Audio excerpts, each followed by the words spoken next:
This is an examination of the hidden human condition. This is the Hidden Killers Podcast with Tony Brueski. And it is. We're talking with Robin Dreeke, retired FBI special agent and chief of the counterintelligence behavioral analysis program. Talking John Forsythe, Dr. John Forsythe, a doctor who was found dead in a lake in northwest Arkansas after going missing. This, I'm telling you, this is such a strange case. This is someone who, on the surface, things looked like they were in a good place. He had settled his divorce, had a pretty hefty alimony and child support payment of $19,000, was not contesting it. He did have 8 children with his previous wife, so that kind of makes it more understandable why you'd have such a hefty payment there. Made millions of dollars in crypto, allegedly, but then things were getting a little more stressful in life, but not such in a bad way. He had a baby on the way. He had just gotten engaged. Things were looking up for the most part. And then suddenly he goes missing. And all of that seems very bizarre how it went down. He's seen in a parking lot at an aquatic center. An SUV pulls up next to his car. He gets in for about 10, 15 minutes, gets out of the SUV, walks around his car for about 10 minutes, does not get his wallet, his keys, his phone out of his car, just simply walks away from his car, and then is found dead in a lake several miles from where this actually took place with a bullet wound. His brother, as all this was going on while he was missing, talking to the media, saying some pretty bizarre things, including that John had been kidnapped the year before, never reported it, came out of it safe, and that there had been a foreign business dealing that had gone bad, and they had received some threats from overseas, but brushed it off because nothing ever came of it. What's your take on this story thus far? Secret life. Yeah. That's it. Everyone's got it. Sometimes it's really, really tiny and small. Sometimes it's really this big. And I mean, that one thing, because I've read it right here, is that the son told he had made some enemies and hinted that there are people who don't like what I'm doing, but did not elaborate. Right there, You're getting glimpses of secret life, and that's exactly what happened. Whatever went on with that car and that SUV is at the point of failure for this poor doctor, and because the behavior around it was voluntary. Mm-hmm. It wasn't like a stranger that engaged him, and that's the last time he saw him. It actually kind of rings to me a little bit of the CEO of WhatsApp. Was it WhatsApp that got killed out in San Francisco? Yeah. That there's a kind of his was less secret life, but definitely, hey, someone had it out for him that he's completely unaware of, because he got in the car with the guy that wound up killing him without any kind of pushback, and thought everything was fine. And next thing he knows, he's got a knife in his chest. So I think we have secret life going on here. And as they dig into his social media, as they dig into his background a little bit more and interview people in it, I think it's going to come unraveling. What I'm wondering about is he had this business with his brother, this crypto business. And if he was targeted because of some sort of business dealing gone wrong and their partners, shouldn't the brother be concerned right now about his own safety if it is something to do with that sphere? Maybe. I'm not convinced it's about the crypto. The other thing that kind of struck me here, the one sentence, let's see, Richard said, stories from strangers meant the most. One woman had sent him a note saying Dr. Forsythe had saved her life. He prioritized her concerns and her situation above his own and talked her through it.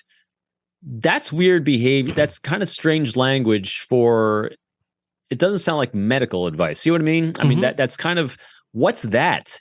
I mean, that's exactly the note I made on it. Yeah. What's that? That just, I think it's a little deeper, and I think there's a little bit more hidden in his life than this crypto thing. Really? So you think it goes deeper than the business and what the narrative has been that the brother's been talking about? Well, let's think about it. If like you said, you did a great thought process there. If this was tied in any way to the crypto thing, wouldn't the brother's behavior change? And if the brother's behavior hasn't changed, well, then for some reason he doesn't think it's tied. Well, my question about the brother's behavior is, and I'm in no way accusing him, but it's just let no stone be unturned here. Oh, I see what you're saying. is he, before they even found the body, he was doing podcasts, and we've reached out to him. He's never responded.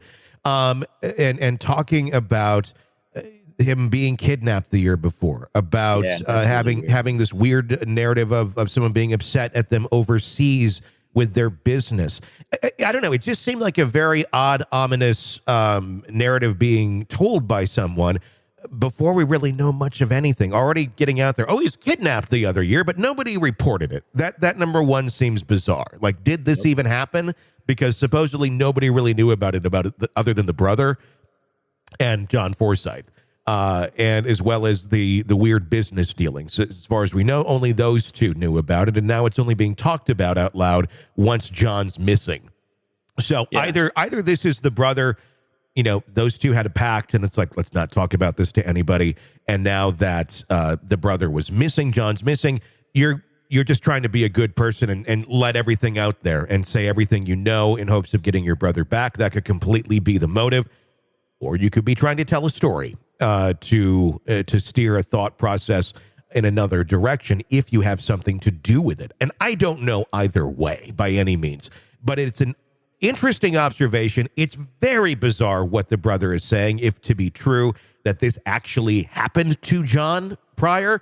But I suppose anything could be possible here. I'm with you on this watch the brother motive.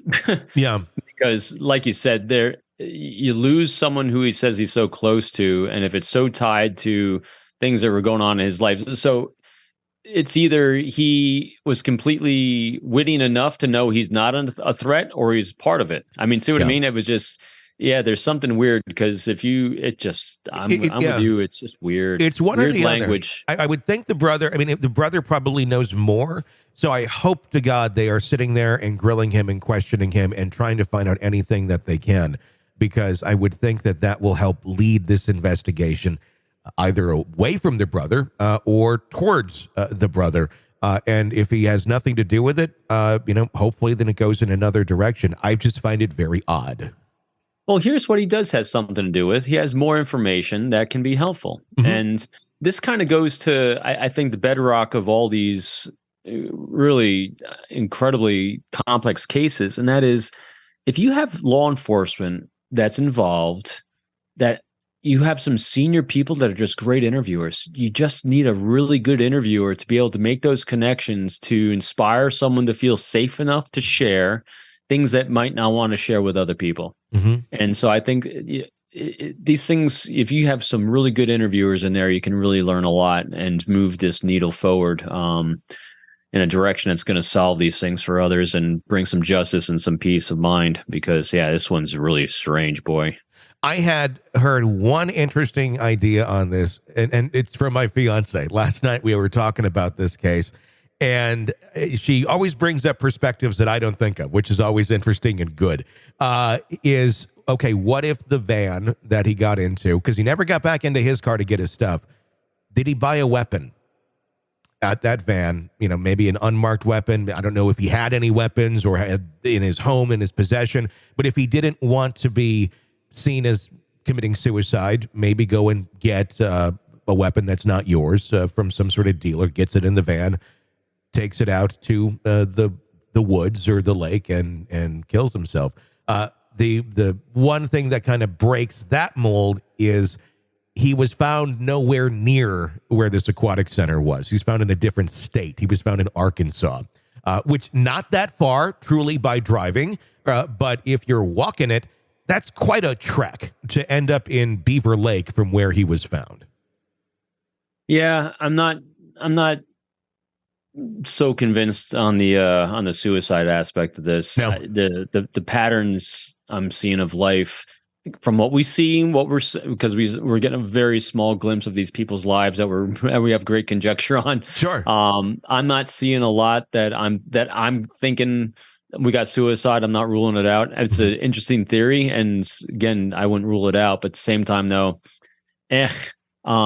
why? Like what would be the reason? Unless there's hidden pain there. I mean, that's what it is. I mean, suicides are caused by people that have a lot of pain and trauma and unresolved things going in the chemical imbalances in the brain 9 times out of 10. But we're not seeing that being manifested in other areas. But he had a secret place going that we don't know a lot about. So there might be a part of his brain that's a little broken in that aspect too, maybe. That's what I'm wondering about with his secret life is, where things just kind of catching up with him, where his responsibilities getting to be too much, where he took on the $19,000. He's having another baby. Was there some sort of a break there where maybe he couldn't keep up with his obligations and it was just too much? And he only knew it on the inside, but was too proud to tell anybody, and then went down that road. I don't know. I mean, it's just anything's possible, but you're right. It's not following the narrative. Yeah, he's striking me still as a problem solver, not a give up wound collector kind of guy. Yeah. So I mean, he definitely doesn't. It's not the same kind of person as Alec Murdoch was. No. But I always look back to him. That guy had everything going sideways in his life. He kills his wife. He kills his son. He's getting indicted for millions in fraud as a lawyer. If anyone was a candidate to bump themselves off, that guy was it. Sure. This doctor seemed like more of a problem solver and someone who moves forward rather than someone who's kind of dwelling on things. That's why it's not quite, again, but I'm not an expert in that area. I'm not seeing a pattern there. I'm seeing a pattern of nefarious things that were going on that he probably lost control of. This is the Hidden Killers Podcast. Want more? Start binging on all of our true crime podcasts right now through Apple Podcasts and get an ad-free experience when you sign up to be a True Crime Today Premium Plus member exclusively on Apple Podcasts. More of the Hidden Killers Podcast, dropping soon. Press subscribe now.